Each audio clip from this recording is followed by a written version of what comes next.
Welcome back. Now, with the year coming to an end,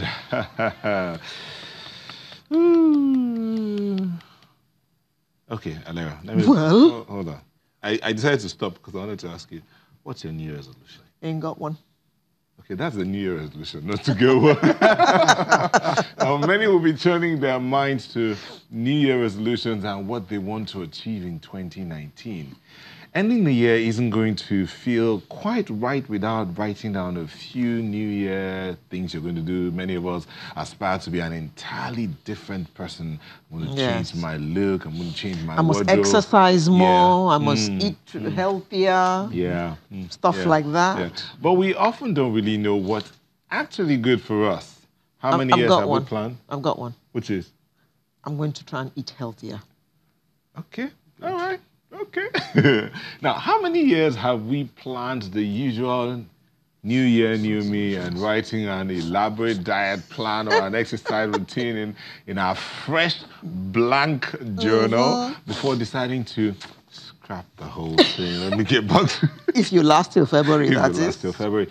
But then, how do we do this and follow through? To help us understand this, we have a pastor in the house, Charles Ibrahim. Thank you for joining us. Pleasure. Also here is a wellness consultant, Dr. Jack Mbum. Welcome. Thank you, sir. Okay, so let me start with you. What's your New Year resolution? Well, my New Year resolution is to ensure that I live healthier. You know, because health is a sine qua non. It's the platform on which everything else is built. When you don't have health, you don't have anything. When you lose your health, you lose everything.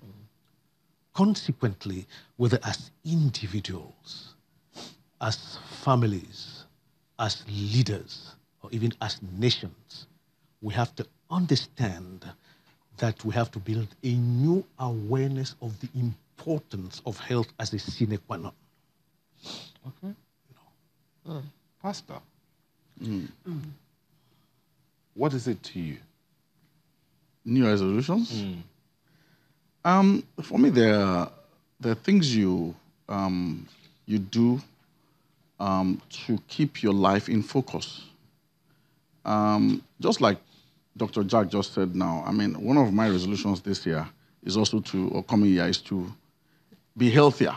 But I have a very specific goal to drop my weight from a particular level to another level. How many kilos are you planning to lose? I'm not asking you for your weight now. How many kilos are you planning to lose? I'm planning to lose 10 kilos. Ouch. I'm planning to lose 10 kilos. I suggest you consult with him. Yes, he's my consultant, actually. Okay. So I'm planning to lose 10 kilos. And I mean, the last 1 year, I have actually lost quite a bit, but I want to lose 10 more and get it to an optimal level where I think I'll be healthy. I've been trying to lose 2 kilos for the last 5 months. Well, that's not to discourage you. Yes. But I've not succeeded. 2 kilos in 5 months, and I haven't succeeded. Well, we need to review your plan. Okay. If we review your plan, we'll probably discover why you haven't lost what you want to lose. Because I keep eating chocolates. Yeah. Sweet. Now you're confessing. Yes. For the whole world to hear. Indeed. Okay, Dr. Abraham, Pastor Abraham, so you made that resolution, but let's look at resolutions that have been made. There are people who make resolutions every year, and sometimes it's the same thing. I'll give you an example. Me, I made a resolution last year that I was going to increase the number of books I read in a month. Sure. Truth be told, I have not increased. Sure. I've stuck to 1 book a month, which I wanted to at least move up to 2. Okay. Yesterday, or a couple of days ago, I actually sat back to think of it. I have not done that. Why do you think people make resolutions and they're not able to follow? You know, just in the way you described your resolution now is where the problem really is. A resolution must be resolute. That is, it must be very specific. So if you are reading 1 book now, you want to go to 2 books, you must be clear about that. And you must hold yourself accountable to that. And also, where possible, find a peer that you can be accountable to on the same thing. So whenever they see you, they're asking you, how is the second book this month? Or how's the second book? Yeah. So it's not asking about your first book. It's not asking about your second book. So you are focused. You know, you've got to get that done. The other thing about resolutions that helps people is capacity to monitor how well you are doing. Don't beat yourself over the head if you're not getting it right the first time, but go back after reviewing and put in a bit more effort to get it done. Give yourself that, excuse that, okay, I didn't get it right this month, but I'll get it right next month. Most people get discouraged when they try the first one and it doesn't work. Then they think, oh, I'm not going to get it second month. But, you just have to try again. And in my own understanding, you are never a failure until you stop trying. So, you can always, get your resolutions right. There are other things I can tell you about, you have to, in what you said now, your resolutions basically are like setting goals.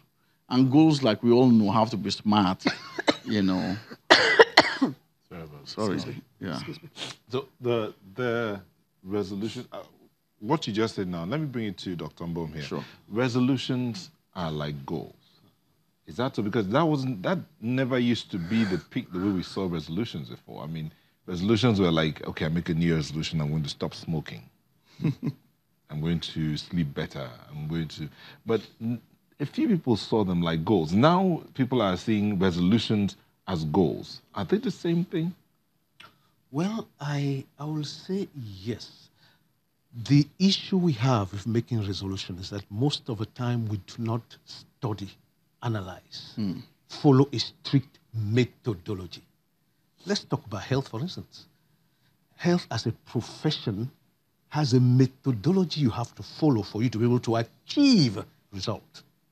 If you want to lose weight, for instance, and you jump into the gym and you start working on the equipment, I don't know what's going to happen to you. Because firstly, before you go into the gym or you start an exercise session, you must have an assessment.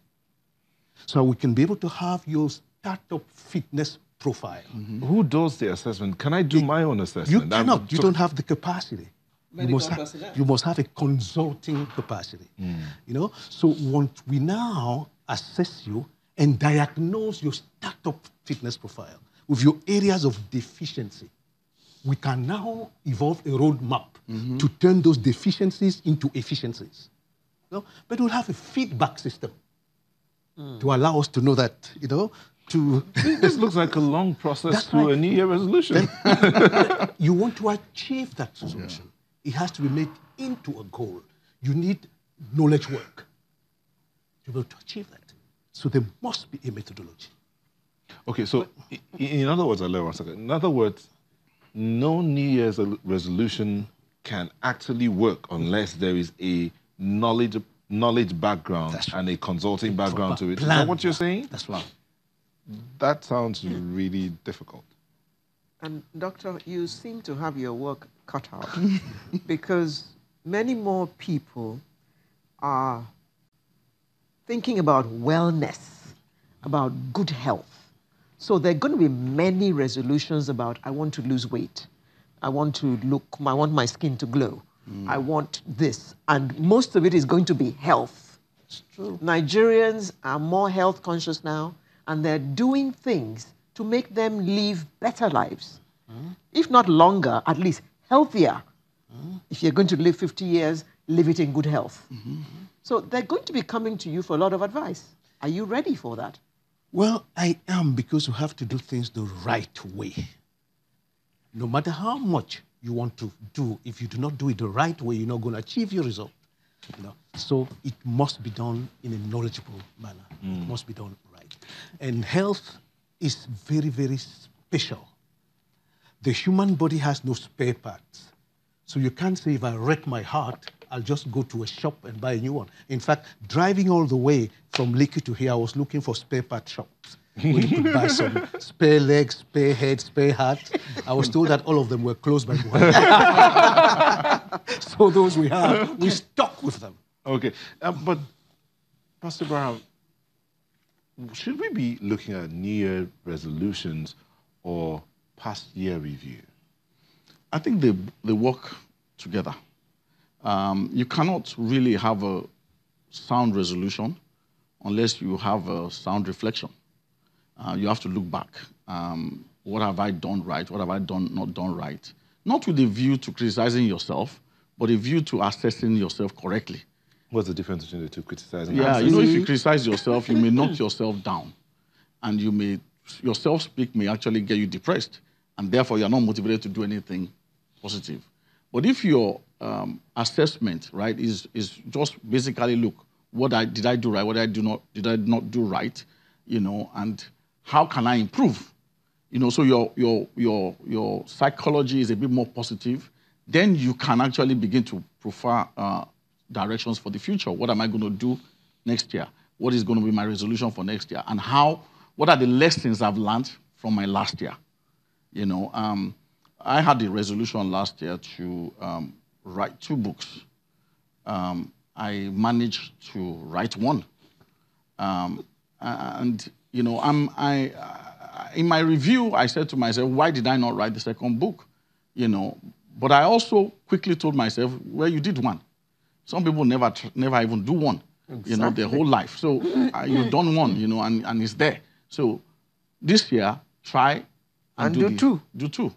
Okay. So I mean, it's that kind of thing, but you have to be a bit more deliberate about it. You know, your question. I mean, I have a very simple formula I use. I say, for me as a person, I look back, I look up, and I look forward.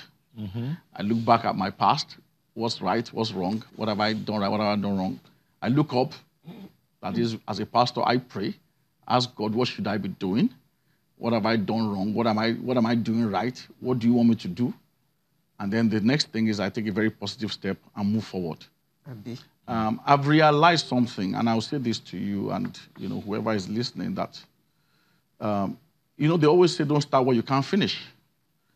I'm going to spin that and say you can't finish what you haven't started. So you need to start. Most people, it is that fear of starting that actually is the biggest issue. They make the resolution, but they never do anything about it. You have to start. I mean, sometimes you make resolutions to make you look good. I mean, all my friends are making resolutions. So Alera has decided she wants to live healthier, eat healthier. I mean, I could decide to do the same. Yeah. Resolutions are very personal. Okay, just hold your thoughts. Yeah. We'll come back and look at the personal nature of resolutions and how that affects seeing them through. Don't go away.